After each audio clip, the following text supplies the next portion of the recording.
Can you also give us an example of some of the remedies, treatments, or plants that you remember your grandmother using and for what purpose?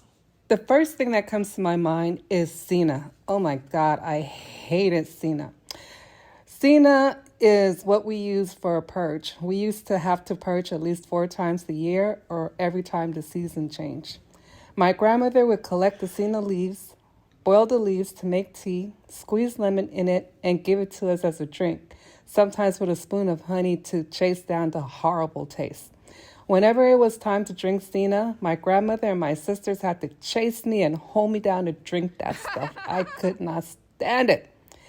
If we had any worms or parasites, the Senna got rid of it all. I mean, it got rid of everything.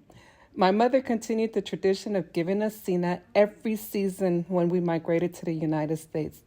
The only difference was that she added epsom salt to the ingredients to supposedly help with the stomach ache or the stomach cramping, but yeah, it didn't help. But it did help with the purge. All right. So now in the United States, Senna has become very popular and used as common laxative. Can you give more examples of plants your grandmother used to use? My grandmother always kept a bottle of rubbing alcohol infused with cannabis leaves. She didn't smoke it.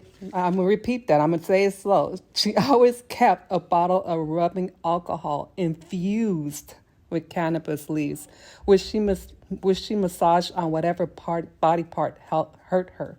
Because my grandmother, sometimes her knees, her elbows hurt from, being in the farm and doing all of the things that she did, fishing and everything like that.